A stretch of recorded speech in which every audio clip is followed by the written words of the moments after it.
नमस्कार दोस्तों, आप सभी का स्वागत है आपके अपने YouTube channel study with Ravi पर। दोस्तों आज की इस क्लास में हम Uttarakhand GK GS practice set number 19 करने जा रहे हैं, जिसमें सभी क्वेश्चंस इंपॉर्टेंट और सेलेक्टेड हैं। ये सभी क्वेश्चंस दोस्तों आपके आने वाले जो एग्जाम हैं, जैसे उत्तराखंड पुलिस कांस्टेबल और बीडीओ बीपीडीओ पटवारी लेखपाल और जो भी आपकी आने वाली भर्तियां होंगी उन सभी के लिए इम्पोर्टेंट है। ठीक है, ये जो हमारी एक सीरीज है, इसमें हमने जितने भी पीछे प्रैक्टिस सेट किए हैं, अगर आपने वह सभी सोल्व नहीं किए हैं तो प्लीज़ आपने जरूर सोल्व करिएगा। इससे दोस्तों आपकी एक्यूरेसी भी चेक होगी। ठीक है, और आपको एक आइडिया लगेगा कि किस प्रकार से हम एग्जाम हॉल में क्वेश्चन को सही कर सकते हैं। तो प्लीज़ जितने भी हमने पीछे प्रैक्टिस सेट किए हैं आप उन्हें जरूर देखिएगा। उसकी अलग से हमने एक प्लेलिस्ट बनाई है। और करंट अफेयर्स तो दोस्तों आप अपना तैयार करते रहिएगा, क्योंकि एग्जाम के टाइम पर करंट अफेयर्स आप अगर पढ़ते हैं तो आप करंट अफेयर्स को एग्जाम में सही नहीं कर पाएंगे, ये गारंटी है। ठीक है, तो पहले से ही दोस्तों करंट अफेयर को भी तैयार किया करें। हमने दोस्तों 2025 के करंट अफेयर्स की मैराथन क्लास भी की है और अपनी मंथली करंट अफेयर की क्लास भी हम करते हैं, तो आप उन सभी को भी जरूर देखें। तो चलिए शुरू करते हैं आज की अपनी इस क्लास को, जिसका पहला क्वेश्चन है, बताना है कि पाबलगढ़ संरक्षण आरक्षित क्षेत्र नैनीताल का स्थापना वर्ष है। देखिए, पाबलगढ़ संरक्षण आरक्षित क्षेत्र जो कि नैनीताल में स्थित है, इसकी स्थापना हुई थी 2012 में। सही आंसर रहेगा ऑप्शन डी। राज्य में 4 आरक्षित हैं, जिसमें पहली आरक्षित आती है आसन बैराज आरक्षित, जो कि 2005 में बनी थी और देहरादून में स्थित है। इसी समय दोस्तों दूसरी आरक्षित भी बनती है, जो कि झिलमिल आरक्षित है और हरिद्वार में स्थित है। ठीक है, ये चीज़ आप नोट करिएगा। तीसरी आरक्षित है दोस्तों पाबलगढ़, जो कि 2012 में बनी और यह है नैनीताल में स्थित है। और चौथी और सबसे नई जो आरक्षित है तो वह आपकी नैना देवी आरक्षित है, जो कि 2015 में बनी थी। तो ये 4 आरक्षित हैं, याद रखनी है आपको, एग्जाम के पॉइंट ऑफ व्यू से इंपॉर्टेंट है। जो पाबलगढ़ आरक्षित है ये आपकी अब सीतावनी वन संरक्षण आरक्षित के नाम से जानी जाती है, इसका नाम चेंज हो चुका है। अगला प्रश्न है, यशोधर मठपाल का जन्म किस जनपद में हुआ था। देखिए फ्रेंड्स, जो यशोधर मठपाल हैं इनका जन्म हुआ था अल्मोड़ा में। सही आंसर रहेगा ऑप्शन बी। यशोधर मठपाल को उत्तराखंड का वेद व्यास के नाम से भी जाना जाता है। अगला प्रश्न है, गढ़वाली लेखक एवं उनके उपन्यासों से संबंधित कौन सा युग्म सही सुमेलित है। देखिए, पहला ऑप्शन है कि पार्वती उपन्यास 1918 में महावीर प्रसाद गैरोला के द्वारा लिखा गया, तो ये बात सही है। उच्चारो जो उपन्यास है ये दोस्तों दुर्गा घड़ियाल के द्वारा लिखा गया, ये भी बात सही है। ठीक है, भक्तियों भविष्य अबोध बंधु बहुगुणा का उपन्यास है, ये भी बात सही है।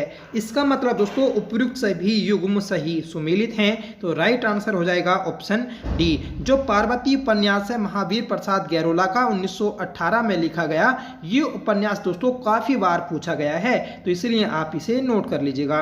अगला प्रश्न है कि नैनीताल जिला परिषद का गठन किस वर्ष हुआ। देखिए, नैनीताल जिला परिषद का जो गठन हुआ था तो वह 1892 में हुआ। सही आंसर रहेगा ऑप्शन सी। और नैनीताल जिला जो बना था तो वह 1891 में बना था। अल्मोड़ा और नैनीताल दोनों ये दोस्तों एक ही साथ बने थे। अगला प्रश्न है कि नाहन पर्वत श्रृंखलाएं स्थित हैं, तो ये पर्वत श्रृंखलाएं दोस्तों हल्द्वानी में स्थित है। सही आंसर रहेगा ऑप्शन बी। ठीक है, तो नाहन पर्वत श्रृंखलाएं आपको कहां पर देखने को मिलती हैं, तो जैसे आप जाते हैं दोस्तों हल्द्वानी से काठगोदाम की ओर, तो जो पर्वत आपको दिखते हैं तो वही आपके नाहन पर्वत श्रृंखलाएं हैं। ठीक है, यहीं पर दोस्तों आपका बमोरी दर्रा भी स्थित है, ये नोट कर लीजिएगा आप। अगला प्रश्न है कि आसन बैराज को किस वर्ष देश का पहला कंजर्वेशन रिजर्व वेटलैंड आरक्षित घोषित किया गया। तो देखिए, आसन बैराज को जो घोषित किया गया था वेटलैंड, तो वह आपका 2020 में घोषित किया गया। सही आंसर रहेगा ऑप्शन बी। डेट भी आती है 21 अक्टूबर, तो 21 अक्टूबर 2020 को देश का 38वां, ठीक है, देश का 38वां और राज्य का दोस्तों राज्य का पहला ठीक है। राज्य का पहला कंजर्वेशन रिजर्व घोषित किया गया था आसन बैराज को, ये बात नोट करिएगा। आसन बैराज जो बना था तो वह 1967 में बना था, ठीक है। 2005 में इसे आरक्षित घोषित किया गया और 21 अक्टूबर 2020 को राज्य का पहला इसे कंजर्वेशन रिजर्व घोषित किया गया था, ठीक है। तो एकमात्र दोस्तों कंजर्वेशन रिजर्व है उत्तराखंड में आसन बैराज, जो कि देहरादून में स्थित है, ठीक है। आसन और दोस्तों जो यमुना नदी है तो वहां पर ही दोस्तों ये आपका बना है। अगला प्रश्न है कि भैंस का कटिया एवं भीम अकेला किसकी रचना है? तो भैंस का कटिया एवं भीम अकेला ये जो रचनाएं हैं ये दोस्तों विद्यासागर नौटियाल की हैं। सही आंसर रहेगा ऑप्शन बी, ठीक है। झुंड से बिछुड़ा भी दोस्तों इन्हीं की रचना आती है, याद रखिएगा आप, ठीक है। अगला प्रश्न है कि जलकुर नदी किसकी सहायक नदी है? तो जलकुर ये दोस्तों आपकी अलकनंदा की सहायक नदी है। सही आंसर रहेगा ऑप्शन ए। जलकुर नदी के किनारे जो स्थित है तो वह आपका प्रतापनगर स्थित है, ठीक है। प्रतापनगर ये 1877 में प्रताप शाह के द्वारा स्थापित किया गया था, ठीक है। और अपने नाम से नगर स्थापित करने की जो एक प्रक्रिया शुरू की थी, ठीक है, तो ये दोस्तों आपके प्रताप शाह के द्वारा ही शुरू की गई थी। अगला प्रश्न है कि जोराई, देखिए जलकुर नदी ये आपकी अलकनंदा की सहायक होनी चाहिए, ठीक है, पर जो हमारा आंसर दिया है तो वह भागीरथी दिया है। तो आप एक बार चेक करके बताइएगा कि इसमें अलकनंदा सही होगा या फिर भागीरथी। आपको कमेंट बॉक्स में इसका सही आंसर दे दिया जाएगा, तो कमेंट बॉक्स में आप एक बार चेक कर लीजिएगा। अगला प्रश्न है कि जोराई बुग्याल कहाँ अब स्थित है? देखिए जोराई बुग्याल यह टिहरी में स्थित है। सही आंसर रहेगा ऑप्शन ए। अगला प्रश्न है कि राज्य की पहली टनल पार्किंग कहाँ बनाई जाएगी? तो राज्य की पहली टनल पार्किंग यह मसूरी में बनाई जाएगी। सही आंसर रहेगा ऑप्शन ए। अगला प्रश्न है फ्रेंड्स, बताना है कि वन रावत राजी जनजाति द्वारा यह त्योहार प्रति जुलाई अगस्त में पारंपरिक रूप से मनाया जाता है, तो कौन सा है? तो वह दोस्तों गोरा अठावली है, ठीक है। जो गोरा अठावली उत्सव है यह है वन रावत राजी जो जनजाति है उनके द्वारा जुलाई और अगस्त महीने में मनाए जाने वाला त्यौहार है। हम कह सकते हैं कि सावन जो माह है दोस्तों उसी में यह गोरा अठावली मेला उत्सव मनाया जाता है। अगला प्रश्न है कि जिम कॉर्बेट नेशनल पार्क संग्रहालय स्थित है? तो जिम कॉर्बेट नेशनल पार्क संग्रहालय यह कालाडूंगी में स्थित है। सही आंसर रहेगा ऑप्शन ए। और कब बना था? तो 1965 में बना था। जिम कॉर्बेट नेशनल पार्क यह है पूरे भारत का और एशिया का भी पहला नेशनल पार्क आता है जिसकी स्थापना 1936 में की गई, ठीक है। और इसे ही दोस्तों देश का पहला टाइगर रिजर्व भी घोषित किया गया था। और कब किया गया? तो 1973 में, ठीक है। ये दो जिलों में फैला है, एक आपका पौड़ी में और दूसरा नैनीताल में। नैनीताल में इसका कम हिस्सा है और ज़्यादा हिस्सा जो है दोस्तों तो वह आपका पौड़ी गढ़वाल में है। अगला प्रश्न है कि निम्नलिखित में से कौन सा युग्म सही सुमेलित है? देखिए फ्रेंड्स, हमें यहाँ पर एक साइड में ताल दिए हैं, दूसरी साइड में दोस्तों उनसे संबंधित जनपद। तो जो डोडी ताल है तो ये आपका टिहरी में ना स्थित होकर उत्तरकाशी में स्थित है, ठीक है। और 6 कोनों वाला ताल है, इसमें दोस्तों ट्राउट प्रकार की मछलियां पाई जाती हैं और इसी से 80 गंगा नदी का भी उद्गम होता है। देवरिया ताल यह रुद्रप्रयाग में स्थित है, सही बात है। हरीश ताल ये दोस्तों नैनीताल में स्थित है और वेनी ताल ये दोस्तों आपका रुद्रप्रयाग और चमोली की बॉर्डर पर आता है, ठीक है। तो इसका जो सही आंसर रहेगा ऑप्शन बी हो जाएगा, देवरिया ताल रुद्रप्रयाग में। अगला प्रश्न है कि निम्नलिखित में से कौन सा दर्रा गौरी जलागम से संबंधित नहीं है? देखिए आपको सबसे पहले ये सभी दर्रा पता होना चाहिए कि ये किस किस जिले में स्थित हैं और जो गौरी नदी का उद्गम होता है तो वह किस जनपद से होता है। तो जो गौरी नदी है इसका उद्गम होता है दोस्तों पिथौरागढ़ जिले से, ठीक है। तो वहीं पर आपको ऊंटा धुरा, बेलचा धुरा, ठीक है, और रालम पास दर्रा देखने को मिल जाएगा। जो मुलिंगला दर्रा है ये दोस्तों उत्तरकाशी और तिब्बत को जोड़ता है, तो इसलिए आपका इस क्वेश्चन का जो राइट आंसर रहेगा ऑप्शन सी हो जाएगा, मुलिंगला ला, ठीक है। अगला प्रश्न है कि निम्नलिखित हिमनद एवं जनपद में से कौन सा युग्म सही सुमेलित नहीं है? देखिए फ्रेंड्स, एक साइड में हमें हिमनद दिए हैं, दूसरी साइड में जनपद, ठीक है। तो कफनी जो आपका ग्लेशियर है यह बागेश्वर में स्थित है, रालम पिथौरागढ़ में स्थित है, खतलिंग ग्लेशियर उत्तरकाशी में स्थित ना होकर ये दोस्तों टिहरी गढ़वाल में स्थित है। ठीक है, और जो अलकापुरी बमक है तो ये दोस्तों चमोली में स्थित है। ठीक है, इसलिए इस क्वेश्चन का जो राइट आंसर हो जाएगा ऑप्शन सी हो जाएगा कि खतलिंग ग्लेशियर टिहरी में स्थित है और यहीं से दोस्तों भिलंगना नदी का उद्गम होता है और ये दोस्तों विश्व का एकमात्र लटकता और झूलता ग्लेशियर है। अगला प्रश्न है कि उत्तराखंड विधानसभा के प्रथम मनोनीत सदस्य निम्न में से कौन थे। तो देखिए, उत्तराखंड विधानसभा में जो पहले विधानसभा सीट थी तो वह 71 थी, मतलब 70 + 1। इसमें एक जो होता था तो वह एंग्लो इंडियन होता था। अब दोस्तों एंग्लो इंडियन की व्यवस्था को हटा दिया गया है, अब सिर्फ 70 सीटें राज्य में बची हैं। ठीक है, तो जो पहले विधानसभा में मनोनीत एंग्लो इंडियन थे तो वह श्री रसेल वैलेंटाइन गार्डनर थे। सही आंसर रहेगा ऑप्शन ए। ठीक है, और आइजीवान जो है दोस्तों ये अंतिम थे। ठीक है, इस चीज को भी आप नोट करिएगा। जो पिछली विधानसभा थी तो उसमें वह चुने गए थे। अब दोस्तों ये प्रावधान 2019 से समाप्त कर दिया गया। ठीक है, अब दोस्तों कोई भी मनोनीत सदस्य नहीं होता। ठीक है, देखिए यहाँ पर आपको ऑप्शन, इस क्वेश्चन का सही आंसर जो दिया है बी दिया है, तो इसे आप बी ना करके ए कर लीजिएगा। ठीक है, अगला प्रश्न है कि पंचबद्री में से एक भविष्य बद्री का मंदिर कहाँ स्थित है। देखिए, भविष्य बद्री काफी ज्यादा पूछा जाता है। ठीक है, तो भविष्य बद्री जो है तो यह है सुभाई गांव या फिर सवाई गांव में स्थित है। सवाई गांव, ठीक है, तो यहाँ पर स्थित है। ठीक है, तो ऑप्शन भी आपका राइट हो जाएगा कि भविष्य बद्री यह है सवाई गांव में स्थित है। और पंचबद्री में आपका जो आदि बद्री आता है, ठीक है, तो आदि बद्री में ही आपका हिमालय महोत्सव बनता है जिसे नोटा कौथिक कहते हैं।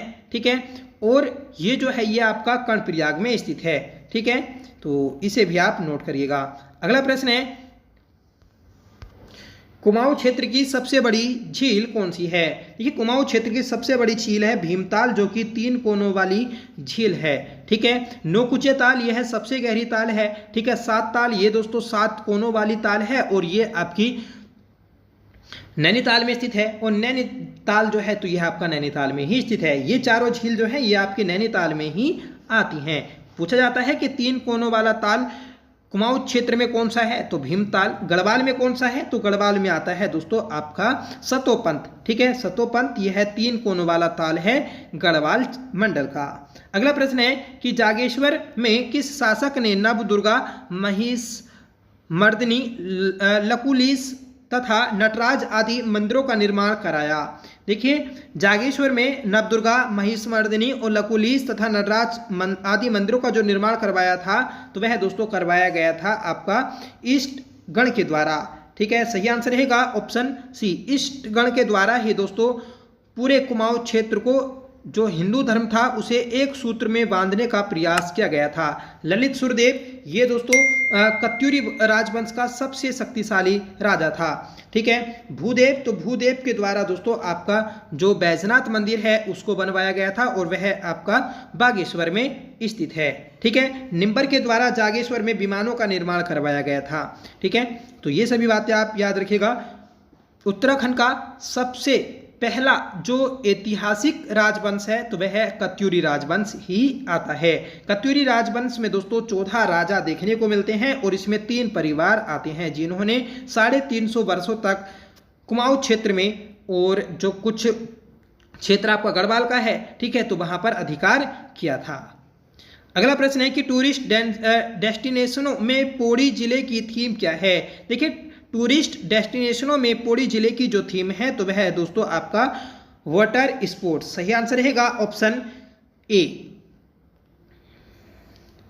नेक्स्ट क्वेश्चन है कि पराक्रमो विजते किस रेजिमेंट का विजय स्लोगन है। देखिए, पराक्रमो विजते ये जो स्लोगन है ये आपका कुमाऊं रेजिमेंट का है। सही आंसर रहेगा ऑप्शन ए। कुमाऊं रेजिमेंट की स्थापना 1945 में हुई थी और कहां पर हुई, तो आगरा में। बाद में 1948 में दोस्तों इसका मुख्यालय रानीखेत में लाया जाता है। ठीक है, ऐसे ही दोस्तों गोरखा रेजिमेंट की भी स्थापना मई 1887 को रानीखेत में ही की गई थी। बाद में दोस्तों इसे नवंबर 1887 में ही लैंसडाउन में स्थानांतरित किया गया था और कर्नल मैनवरिंग के नेतृत्व में दोस्तों जो गढ़वाल रेजिमेंट है इसकी स्थापना की गई थी। देखिए जो अभी आपको मैंने बताया तो ये गढ़वाल रेजिमेंट के बारे में बताया है कि इसकी स्थापना जो हुई है तो वह 1887 में हुई थी, ठीक है, रानीखेत में, ठीक है। तो गोरखा नहीं होगा, गोरखा रेजिमेंट की स्थापना जो की गई थी तो वह दोस्तों अंग्रेजों के द्वारा ही की गई थी। अगला प्रश्न है कि गणदेश सेवा संघ कब अस्तित्व में आया। तो गणदेश सेवा संघ जो अस्तित्व में आया था तो वह 1938 में आया। सही आंसर रहेगा ऑप्शन ए, ठीक है। और इसकी स्थापना जो की गई थी तो वह दिल्ली में की गई। अगले वर्ष ही दोस्तों 1939 में टिहरी प्रजा मंडल की स्थापना की गई थी चक्कूवाला देहरादून में श्याम सिंह नेगी के घर पर। और इन दोनों की जो स्थापना की गई तो वह श्रीदेव सुमन के प्रयासों से ही की गई। अगला प्रश्न है कि भीमताल स्थित तितलियों का संग्रहालय किसके द्वारा स्थापित किया गया। देखिए भीमताल में तितलियों का संग्रहालय स्थित है जो कि फ्रेडरिक स्मेटा के द्वारा स्थापित किया गया था। सही आंसर रहेगा ऑप्शन ए, जिसे बोटनिकल गार्डन कहा जाता है, ठीक है। अगला प्रश्न है कि निम्न में से कौन सी रचना शुभांशु जोशी की है। तो शुभांशु जोशी की समय साक्षी है, ठीक है, नील नदी का वरदान, नील नदी का वृक्ष और दोस्तों अरण्य, ये तीनों ही दोस्तों हिमांशु जोशी की रचनाएं हैं। तो सही आंसर रहेगा ऑप्शन डी। अगला प्रश्न है कि नागदेव ताल कहाँ है। देखिए नागदेव ताल जो है तो ये आपका रानीखेत में आता है। सही आंसर रहेगा ऑप्शन डी, ठीक है। दोस्तों जो आपका उत्तराखंड पुलिस कांस्टेबल का एग्जाम होगा उसमें आपको ऐसे ही प्रश्न देखने को मिलेंगे, ठीक है। दोस्तों जो आपके 2016 और 2022 में उत्तराखंड पुलिस कांस्टेबल के एग्जाम हुए थे तो उनके पेपर को सोल्व करा दिया जाएगा एग्जाम से पहले, ठीक है। हो सकता है कि 1-2 दिन में आपको यह पेपर देखने को मिल जाए। पूरा दोस्तों ये पेपर आपका ऑफिशियली होगा, ठीक है। अगर आपको कहीं से पीडीएफ मिलती है तो ठीक है, नहीं तो मैं आपको शेयर कर दूंगा, वहां से आप उस प्रैक्टिस सेट को, उस पेपर को भी लगा सकते हैं। अगला प्रश्न है कि वर्ष 2023 में राज्य के किस एयरपोर्ट को एरोड्रम लाइसेंस प्रदान किया गया। देखिए एरोड्रम लाइसेंस जो प्रदान किया गया है तो वह आपका नैनी सैनी हवाई अड्डे को प्रदान किया गया जो कि पिथौरागढ़ जनपद में स्थित है। राज्य में दोस्तों 5 हवाई अड्डे हैं, ठीक है, हवाई पट्टियां हैं, जिसमें एक पिथौरागढ़ में, दूसरी चमोली में, तीसरी उत्तरकाशी में, ठीक है, और चौथी दोस्तों फूलबाग, और तीसरी जो होगी, पांचवी जो होगी तो वह दोस्तों जोली ग्रांट देहरादून में होगी, ठीक है। तो याद रखिएगा। और राज्य का पहला जो एयरपोर्ट था तो वह जोली ग्रांट एयरपोर्ट है, जिसे अटल बिहारी वाजपेयी हवाई पट्टी के नाम से अब वर्तमान में जाना जाता है। अगला प्रश्न है कि कार्तिकेयपुर राजवंश से सबसे ज्यादा अभिलेख किसके प्राप्त हुए। तो कार्तिकेयपुर राजवंश का जो सबसे शक्तिशाली राजा था ललित सुरदेव, ठीक है, तो उसी के दोस्तों सबसे ज्यादा अभिलेख प्राप्त हुए हैं, ठीक है। और इसी आधार पर ललित सुरदेव को सबसे शक्तिशाली राजा माना गया है कार्तिकेयपुर राजवंश का, ठीक है। जो आपका पांडुकेश्वर ताम्रपत्र आता है तो वह ललित सुरदेव का ही था और यह संस्कृत भाषा में लिखा गया। अगला प्रश्न है देवघाट में उद्योग मंदिर की स्थापना किसने की। तो ये की थी दोस्तों ज्योतिराम कांडपाल ने। सही आंसर रहेगा ऑप्शन ए, ठीक है, याद रखिएगा, इंपॉर्टेंट है। अगला प्रश्न है कि डोला पालकी आंदोलन किससे संबंधित है। देखिए फ्रेंड्स जो डोला पालकी आंदोलन है तो यह है आपका शिल्पकारों से संबंधित है, ठीक है। किसके द्वारा शुरू किया गया था। तो जयानंद भारती के द्वारा इसे शुरू किया गया था, ठीक है। इंपॉर्टेंट क्वेश्चन है, याद रखिएगा। अगला प्रश्न है बताना है कि 1857 के विद्रोह के प्रस्फुटन के समय कुमाऊं के कमिश्नर कौन थे। देखिए जो 1857 की क्रांति हुई थी तो उस समय कुमाऊं का जो कमिश्नर था तो वह हेनरी रैमजे था। सही आंसर रहेगा ऑप्शन बी, जिसके द्वारा यहाँ से दोस्तों जो आंदोलनकारी थे उन्हें हटाने के लिए नेपाल से रणवीर सेना को बुलाया गया था, ठीक है। ये चीज याद रखिएगा। सबसे ज्यादा जो प्रभावित शहर था इस आंदोलन के दौरान कुमाऊं क्षेत्र में तो वह हल्द्वानी था, ठीक है। हल्द्वानी पर दोस्तों यहाँ पर 1000 क्रांतिकारियों ने अधिकार कर लिया था, जिन्हें 17 सितंबर 1857 को, ठीक है, आजाद करवाया गया या फिर दोस्तों उसे खाली करवाया गया क्रांतिकारियों से। तो सबसे ज्यादा प्रभावित हुआ था दोस्तों इस आंदोलन के दौरान हल्द्वानी शहर। अगला प्रश्न है कि मथुरा प्रसाद नेथानी एवं कुछ अन्य गढ़वालियों ने निम्नलिखित में से किस स्थान पर 1907 में गढ़वाल भ्रात मंडल की स्थापना की। देखिए गढ़वाल भ्रात मंडल की जो स्थापना की गई थी तो वह की गई थी लखनऊ में, ठीक है। तो इस क्वेश्चन का जो राइट आंसर रहेगा हो जाएगा ऑप्शन डी, लखनऊ, ठीक है। तो लखनऊ में गढ़वाल भ्रात मंडल की स्थापना की गई 1907 में। किसके द्वारा की गई? तो मथुरा प्रसाद नेथानी और कुछ अन्य गढ़वालियों के द्वारा की गई थी। अगला प्रश्न है कि अल्मोड़ा में सबसे पहले प्रेस खोलने और समाचार पत्र प्रकाशित करने का श्रेय किसे जाता है? देखिए, अल्मोड़ा में सबसे पहले जो प्रेस खोली गई थी, ठीक है, और समाचार पत्र जो प्रकाशित करने का श्रेय जाता है तो वह बुद्धि बल्लभ पंत को जाता है। सही आंसर रहेगा ऑप्शन सी। ठीक है, देखिए 1870 में डिबेटिंग क्लब की स्थापना की गई थी और अगले वर्ष 1871 में अल्मोड़ा अखबार का प्रकाशन होने लगा, जिसके पहले संपादक थे बुद्धि बल्लभ पंत। ठीक है, ये जो कहाँ से छपता था? ये अखबार दोस्तों आपका अल्मोड़ा से ही छपता था। अगला प्रश्न है कि कौन कुर्मांचल केसरी के नाम से प्रसिद्ध हैं? तो देखिए, कुर्मांचल केसरी कहा जाता है बीडी पांडे को। सही आंसर रहेगा ऑप्शन डी। ठीक है, इन्हें कब से कुर्मांचल केसरी कहा जाने लगा? देखिए 1921 में जब डोला पालकी आंदोलन समाप्त हुआ था 13-14 जनवरी को, ठीक है, और कहाँ पर हुआ था? बागेश्वर में।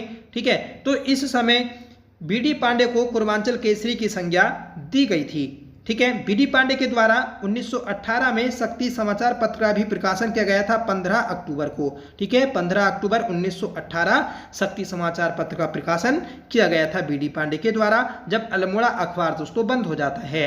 अगला प्रश्न है कि गढ़वाल कांग्रेस कमेटी के निमंत्रण पर पंडित जवाहरलाल नेहरू किस वर्ष दुगड्डा आए थे? देखिए, गढ़वाल कांग्रेस कमेटी ने आमंत्रित किया था पीटी नेहरू को, और ये कब आए थे यहाँ पर? तो ये आए थे 1936 में। सही आंसर रहेगा ऑप्शन सी।